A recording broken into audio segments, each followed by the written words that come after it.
mana na binana ko sa nanay ko. Lahat pala ng sermon niya noon, bata ako, lahat ng galit, lahat ng mga salitang binitawan niya sa akin, na noon ay kinasasamaan ko ng loob, noon ay kinaiinisan ko. Ngayong matanda na ako, ngayon ko naintindihan na lahat ng sermon noon na inimbak ng nanay ko sa puso't isipan ko ay mga kayamanan palang inimbak sa bangko na ngayon ko na i-withdraw. Sa isang banda, mga anak, hindi nyo maintindihan ang sermon ng mga magulang ninyo. Habang bata kayo, sinesermonan kayo pinagagalitan.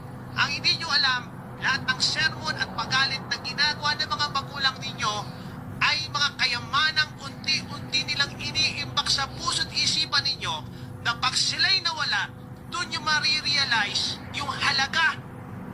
Pag wala na sila, doon nyo maiintindihan yung value